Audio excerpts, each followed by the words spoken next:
In this video, a wireless lavalier setup.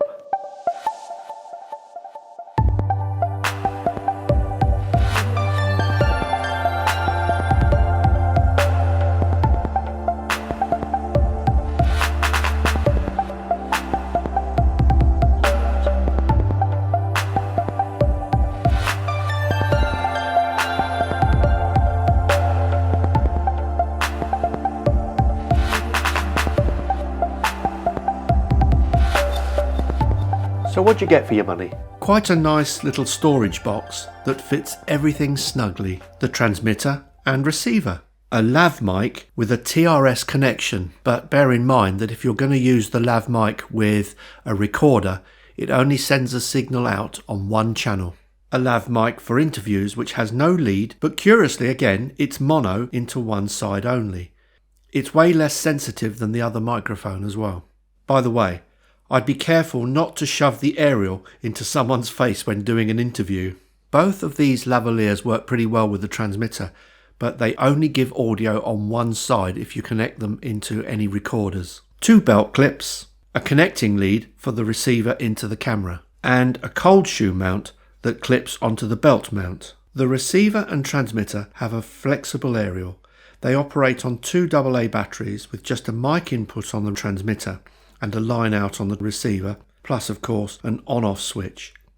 Under the front cover there's a channel selector which offers 6 channels and a mic aux switch, basically a sensitivity switch. On the back is where the removable belt clip goes, which is also used on the receiver to attach to the cold shoe mount. This cold shoe mount is sturdy and the clip holds it firmly in place. It screws down once fitted onto your camera. It also has a 3/8 screw fitting. The display is clear and can be easily read in daylight, telling you the battery status, the channel and the frequency being used. The on-off button also doubles up as a mute button with a short press. A long press turns it off. Okay, now some ways to use a wireless lav. I'm over here. Hi.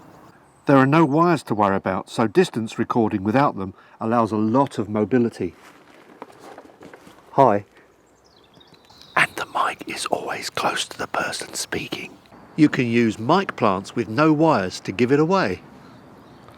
Look.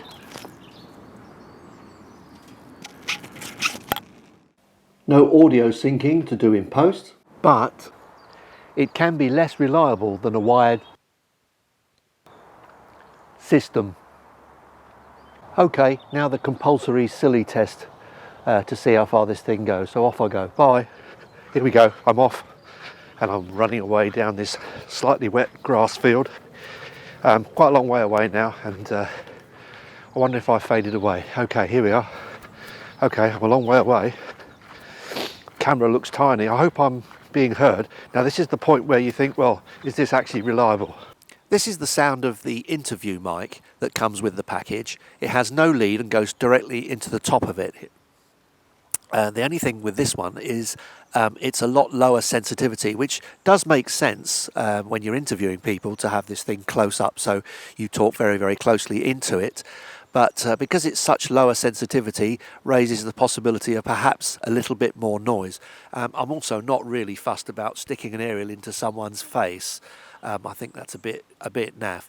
Now the thing is, this is the sound of the microphone from the front, this is the microphone from the side, this is the microphone from the rear, back to the side, back to the front. That's the sound of the interview microphone if you ever want to use it, or perhaps you want to use it as a plant. But the trouble is, if you do use this as a plant, it's not as sensitive, so you'd have to turn the gain up in order to compensate. But at least it's not going to overmodulate the signal going into the receiver. So this is the interview mic. How do you feel about that? Okay, now as one thing I have noticed when using this lav mic is that the input can be just edging onto overmodulation. Now that's not into my camera, funnily enough, because my camera's got a really good limiter. So whatever signal comes out from the receiving end goes into there. Can't be easily overloaded in my camera because the camera will sort it out. The preamp has a limiter already built in. So what's happening is if you go over a certain amount of volume on the lavalier that comes with the unit, it's actually overmodulating in the sender and being sent to the camera just very slightly on the just on the edge of clipping, and that could be quite a nuisance if you're in a noisy place where you've got a lot of traffic and things going on. So at the moment I've got the microphone that comes with the whole kit pinned to my shirt, and this is the sound that you get from it. Now if I take it away, it might be better, I think, as some kind of plant mic, where if you take it away you've got more space around it and it gives it a little bit more air. So there are two things going on here. I'm not sure that I like the sound of the lavalier that comes with the system, and I'm also not sure that it's not being overmodulated on the input on occasions if I talk really, really loud.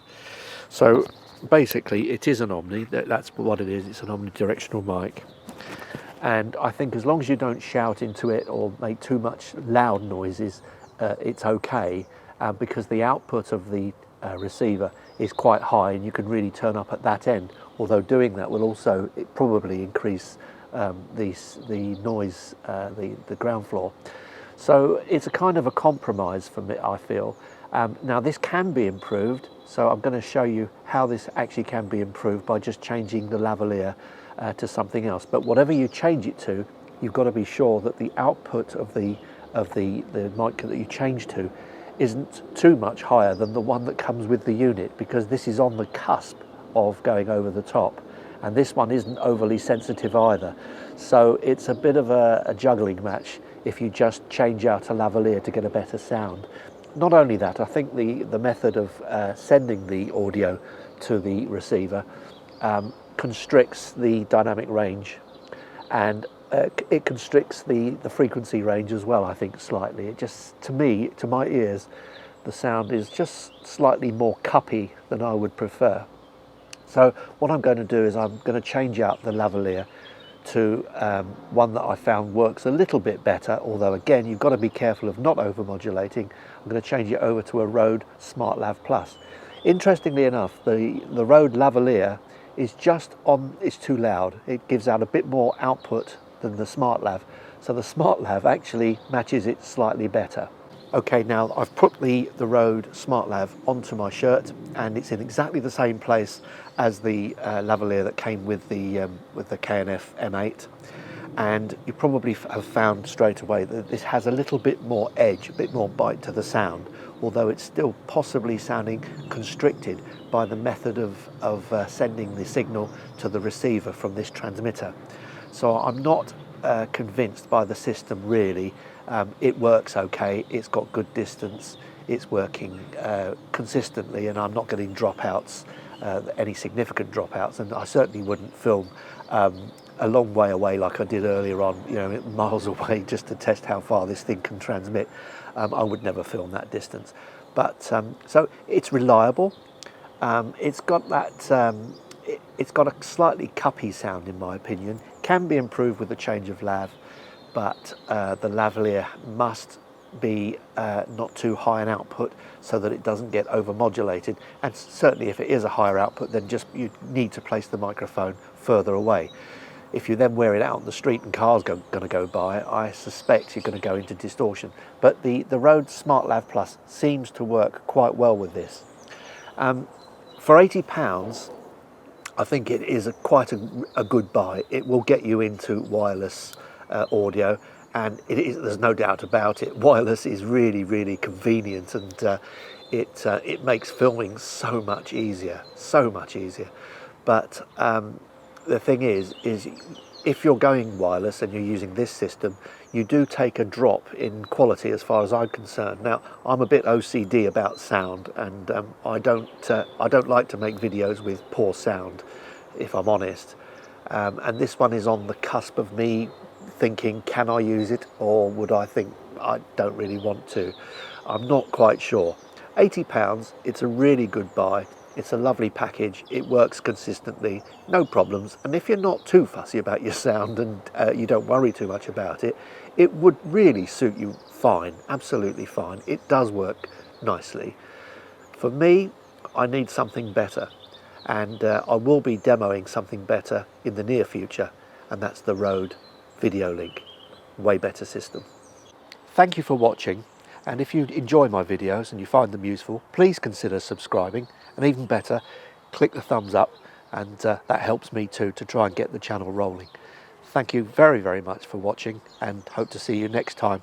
I'm going to do some interesting things. I'm going to do a stereo microphone that's been built by a friend of mine, David Harry, and I'm going to follow up with this microphone with the Rode link.